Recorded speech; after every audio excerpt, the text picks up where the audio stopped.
Namaste and welcome to Neo Vaidya. This is going to be the first video on our channel, and me also being a BMS student, I am quite familiar with the major challenges that we face, right? So talking about myself, I always wanted somebody like whether it be teachers or seniors to tell me word by word meaning of slokas. ठीक है? When we know the meaning of sloka itself, things get quite easy for us. अब जैसे commentary तो हम कहीं से पढ़ सकते हैं ना, कमेंट्री तो बाद में आई है, मेन तो जो मूल संहिता है वो तो श्लोक से ही बना हुआ है. तो keeping this thing in mind, I will be framing all the lectures on this channel. So without wasting much of the time, let us dive right into the chapter itself. So today the chapter will be dealing with स्नेहाध्याय. तो पहली बात, स्नेहाध्याय हम क्यों पढ़ेंगे? तो second professional year का जो संहिता अध्ययन 2 करके सब्जेक्ट है ना, संहिता अध्ययन 2 का जो सब्जेक्ट है उसका ये फर्स्ट चैप्टर है. तो obviously exam point of view से तो हमको पढ़ना ही पढ़ना है. दूसरी चीज़ कि ये हम को देखने को कहाँ मिलता है, तो स्नेह अध्याय जो है ये हम पढ़ते हैं चरक संहिता के सूत्र स्थान में. ठीक है, चरक संहिता के सूत्र स्थान में पढ़ते हैं. चरक संहिता के सूत्र स्थान में भी कौन सा अध्याय है ये? तो ये है 13th अध्याय. ठीक है, चरक संहिता के सूत्र स्थान का 13वां अध्याय है हमारा स्नेह अध्याय. तो चैप्टर में ये श्लोकों की मीनिंग तो हम जानेंगे, लेकिन पहले श्लोक का मैं आपको मोटे तौर पे एक मतलब समझा देता हूँ, है ना. तो मोटे तौर पे इसका मतलब ये है कि पुनर्वसु, ठीक है, पुनर्वसु कुछ बुद्धिजीवियों के साथ बैठे हुए थे, वहाँ पे अग्निवेश आते हैं और स्नेह को लेके, स्नेह मतलब चिकनापन है ना, तो स्नेह को लेके कुछ उनके दिमाग में डाउट्स थे, कुछ संशय थे. तो उन संशयों को सवाल के रूप में पुनर्वसु आत्रेय से पूछते हैं. ठीक है, पुनर्वसु आत्रेय से अग्निवेश कुछ सवाल पूछते हैं जो कि उनके संशय थे स्नेह को लेके. ठीक है, तो अब देखते हैं, हम श्लोक का मीनिंग देख लेते हैं.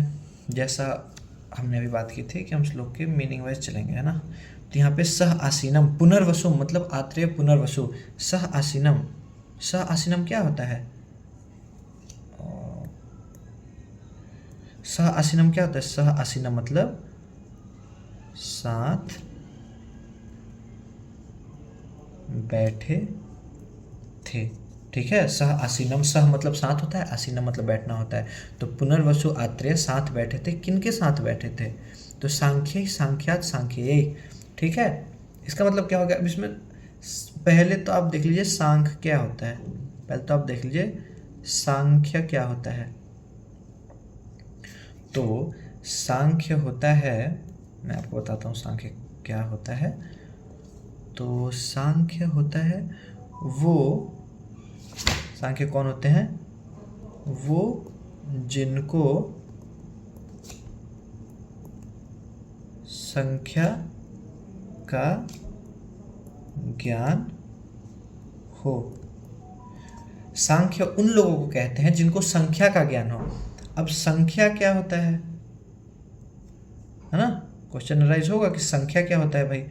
तो संख्या तो हमने फर्स्ट प्रॉफ में ही पढ़ा है. संख्या क्या होता है? सम्यक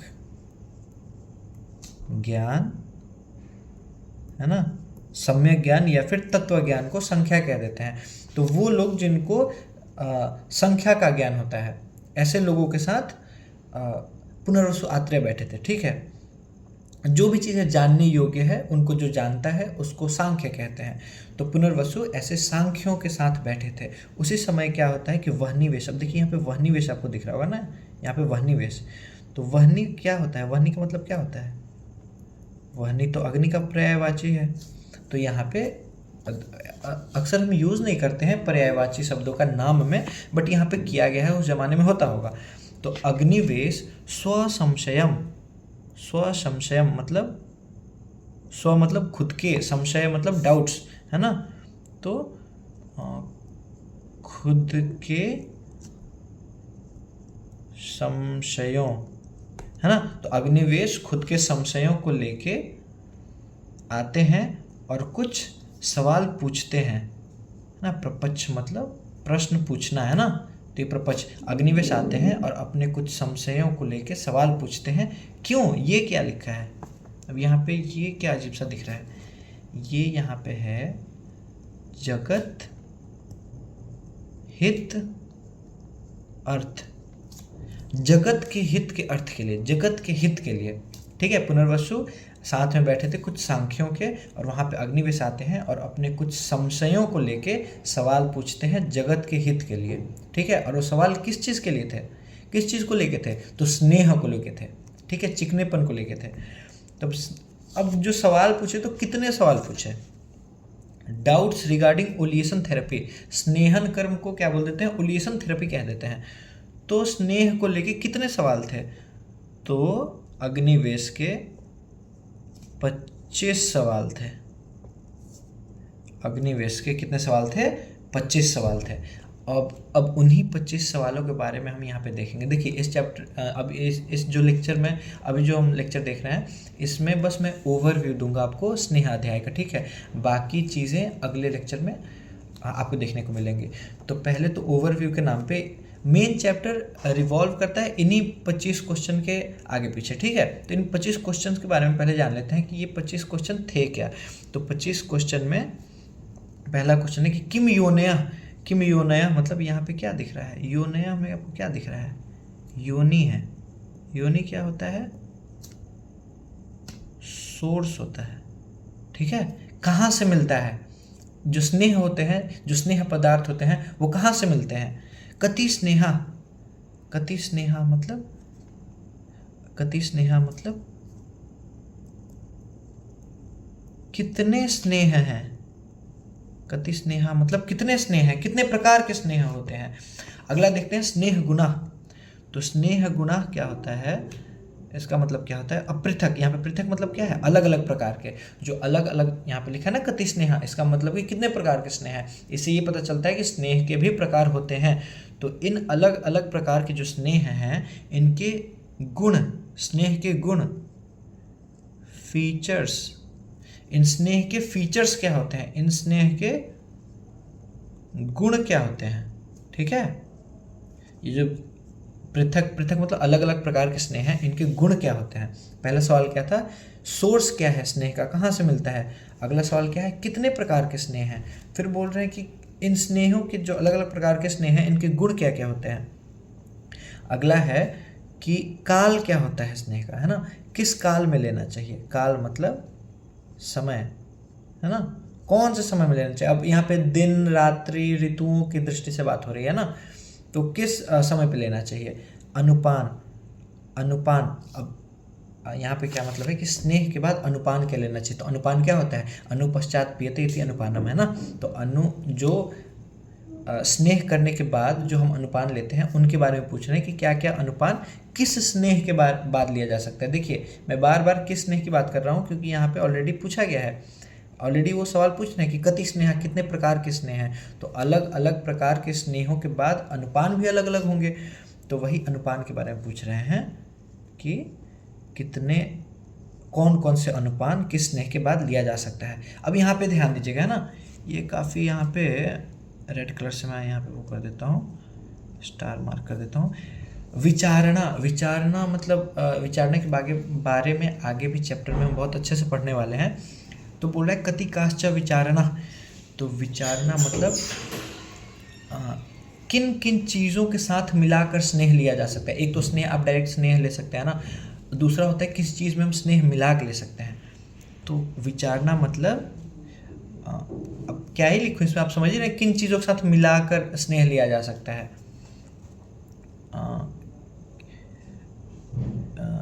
किन चीज़ों, रहने देते हैं ना, अच्छा नहीं लग रहा है यार।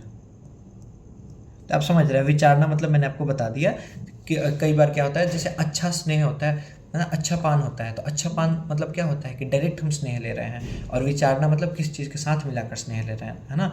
तो बोल रहे हैं कितने, कौन कौन से विचारना होते हैं, कितने प्रकार के विचारना होते हैं, इस बारे में अग्निवेश सवाल पूछते हैं। तो विचारना के बारे में हम आगे अच्छे से पढ़ने वाले हैं। तो यहाँ पे बस आप समझ जाइए विचारना क्या होता है।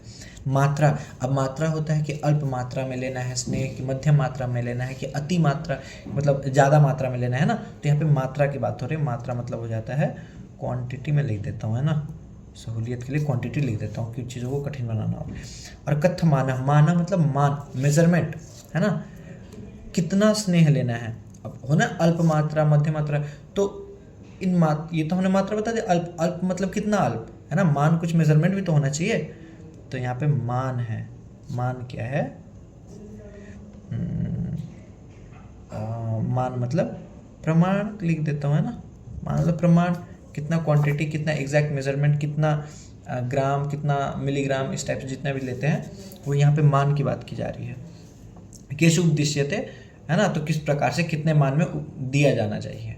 इसका मतलब केशु उपदिश्यते होता है ना, कि उपदेश दिया गया, कितना बताया जा रहा है, तो कितने मात्रा बताया जा रहा है, कितना मान बताया जा रहा है। अगले सवाल पे आते हैं। अगला सवाल है कश्च केभ्यो हितः स्नेह प्रकर्ष स्नेहने च कः। यहाँ पे बता रहा है कि कौन सा स्नेह किसके लिए हितकर हो गया, कौन सा स्नेह किसके लिए हितकर होगा, है ना। अलग अलग प्रकार के स्नेह हैं, तो कौन से रोगी के लिए कौन सा स्नेह हितकर होता है, ठीक है। तो यहाँ पे देख लेते हैं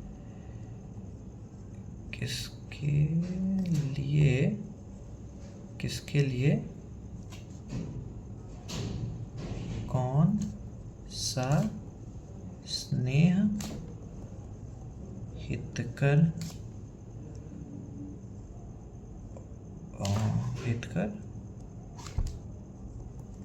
होता है, ठीक है। किसके लिए कौन सा स्नेह हितकर होता है। और प्रकर्ष, अधिकतम कितना हम ले सकते हैं, अधिकतम हम कितना स्नेह ले सकते हैं, अधिकतम हम कितना स्नेह पान कर सकते हैं ना, स्नेह का उपयोग कर सकते हैं। कोई जरूरी नहीं कि हम स्नेह पान ही कर रहे हैं, स्नेह से अक्षय तर्पण वगैरह भी होता है।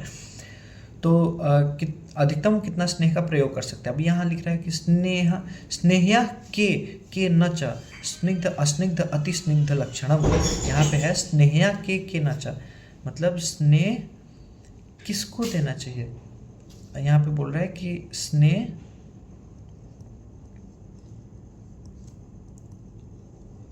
किसको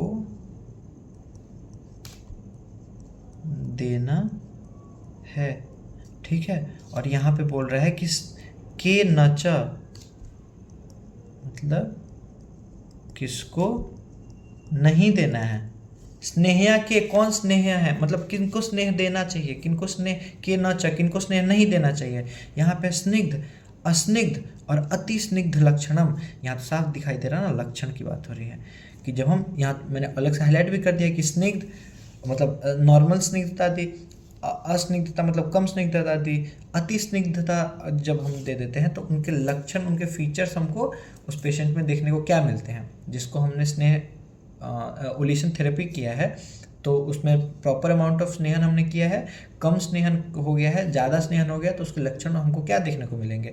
तो ये सवाल मैं नहीं पूछ रहा हूँ, ये अग्निवेश पूछ रहे हैं। किससे? आत्रेय पुनर्वसु से। क्या आत्रेय पुनर्वसु अकेले थे वहाँ पे? नहीं, वो सांख्य लोगों के साथ थे। सांख्य कौन होते हैं? जिनको संख्या का ज्ञान होता है। संख्या क्या होता है? तत्व ज्ञान या संख्या ज्ञान को, तत्व ज्ञान या सम्यक ज्ञान को संख्या बोलते हैं ना। तो पुनर्वसु आत्रेय सांख्यों के साथ बैठे थे। अगले सवाल पे आते हैं। तो किम पानात प्रथमम, यहाँ पे बोला जा रहा है कि स्नेह के पहले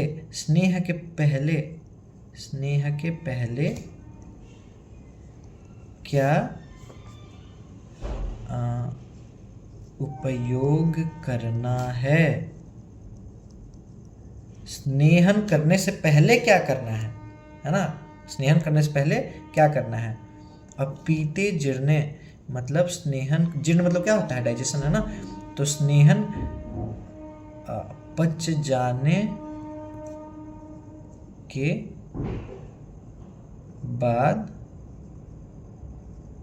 क्या ग्रहण करना है ना। जब स्नेह लेने से, स्नेहपान करने से पहले क्या यूज करना है, स्नेह पच जाने के बाद क्या यूज करना है, और कौन क्या हितकर होगा और क्या अहितकर होगा, है ना। कि मतलब पीने से पहले कि कौन सा चीज़, अगर स्नेह पान करने से पहले तुम कौन सी चीज़ लेते हो तो वो तुम्हारे लिए हितकर होगा, और स्नेह पान करने से पहले ऐसे क्या ले लेते हो, ऐसा क्या ले लेते हो जो तुम्हारे लिए अहितकर होगा, है ना। तो हित हिता हितम वही बोल रहा है।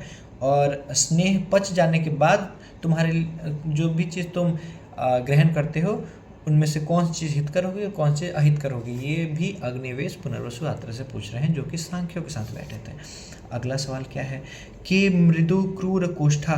तो मृदु क्रूर कोष्ठ जिनका है, मतलब अलग अलग प्रकार के कोष्ठ होते हैं अलग अलग प्रकार के लोगों में।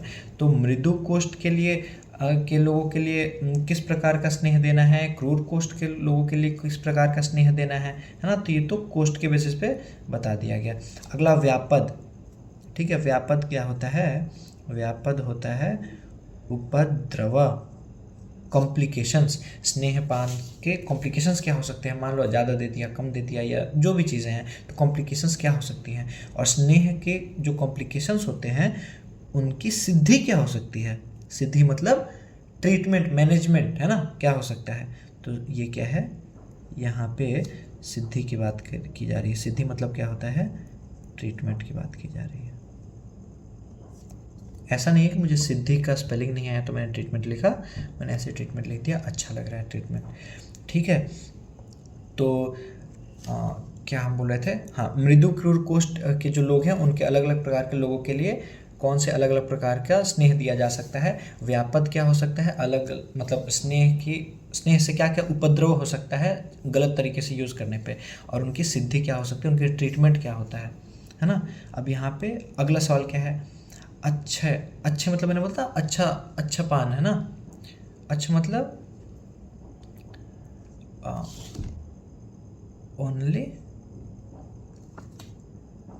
स्नेह, है ना, सिर्फ स्नेह हम ले रहे हैं। संशोधन है, उसमें किसी चीज़ से शोधन करने के बाद, शोधन मतलब मॉडिफिकेशन करने के बाद, है ना, मॉडिफिकेशन करने के बाद, शोधन करने के बाद, तो किस प्रकार से शोधन कर सकते हैं और किस किस चीज़ों को हम शोधन के लिए प्रयोग में ले सकते हैं, इन चीज़ों के बारे में वो पूछ रहे हैं यहाँ पे। अगला है वृत्ति, है ना। तो शोधन करते समय किस प्रकार की वृत्ति, वृत्ति मतलब चेंजेस होती हैं जितना मुझे पता है ना। वृत्ति मतलब चेंजेस, है ना, विकार। तो कितने प्रकार के किस तरीके से स्नेह में हम विकार मतलब क्या होता है, चेंज लाके, डायरेक्ट हम स्नेह अच्छा पान ना करके उसमें किस तरीके से मॉडिफाई करके हम उसको यूज़ में ले सकते हैं, कैसे किस तरीके से हम उसको यूज़ कर सकते हैं ना। ये भी अग्निवेश पूछ रहे हैं। अगला क्या पूछ रहे हैं, विचारना। विचारना का तो हमने हो ही गया। विचारना मैंने बताया था कि आने वाले टॉपिक में हम पढ़ेंगे विचारना क्या होता है, मतलब किन किन चीज़ों के साथ हम यूज़ कर सकते हैं स्नेह को। अब यहाँ पे वही दिया है कि विचारना केसु योज्या विधिना, है ना। तो विचारना बनाने का विधि क्या है ना, यहाँ पे बता रहा है कि विचारना की विधि, है ना। तो विचार, यहाँ पे रुको यार अच्छे से लिख देता हूँ, फिर तुम कहोगे अच्छे से लिखता लिखता था, लास्ट में आके ये रायता फैलाने लगा। तो ऐसा नहीं करते हैं, विचारणा की विधि सिंपल रखते हैं इस चीज़ को, है ना। विचारणा की विधि, विचारना कैसे प्रयोग करना है उनकी विधि, विचारना कैसे बनाना है उनकी विधि, है ना। तो इन सारी चीज़ों के बारे में पूछते हैं। लास्ट में बोलते हैं स्नेहस्य अमित विज्ञान ज्ञानम ज्ञानम अच्छा में वेदितुम। यहाँ पे क्या बोल रहे हैं, देखो, स्नेहस्य अमित विज्ञान। अमित विज्ञान मतलब क्या होता है, अमित विज्ञान, अमित विज्ञान क्या है, किस परिंदे का नाम है अमित विज्ञान। अमित विज्ञान किसी परिंदे का नाम नहीं है। अमित विज्ञान यहाँ पे कह के किसको संबोधित किया जा रहा है,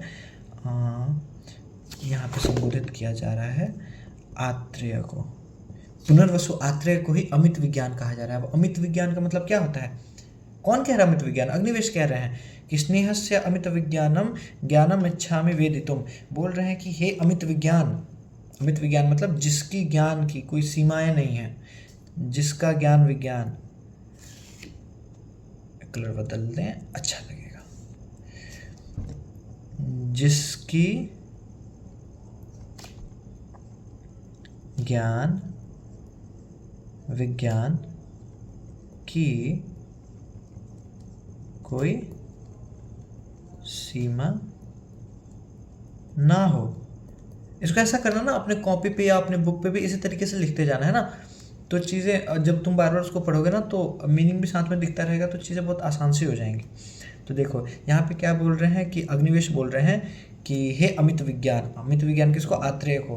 अमित विज्ञान क्या? जिसकी ज्ञान विज्ञान की कोई सीमा ना है ना, उसका कोई लिमिटेशन ही नहीं है, बहुत ज्ञानी इंसान है।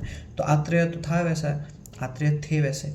तो अग्निवेश आत्रेय को बोलते हैं हे अमित विज्ञान, मुझे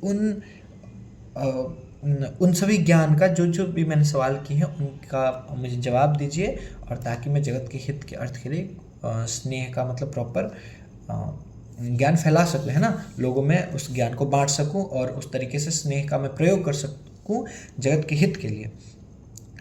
तो ये 25 सवाल थे जो कि अग्निवेश ने आत्रेय से किए, ठीक है। और यहीं पे हम अपने वीडियो को एंड करेंगे, इस वाले वीडियो को। ऑब्वियसली इन सभी क्वेश्चंस के बारे में हम बहुत अच्छे से जानेंगे अगले वीडियो में, जो कि बहुत जल्दी मैं अपलोड कर दूंगा। I hope you like this lecture and do like, share and subscribe this channel. और अगर मेरी हैंड राइटिंग समझने की आप में क्षमता है तो मैं आपको नोट्स भी इसके प्रोवाइड कर दूंगा। So that's it for today.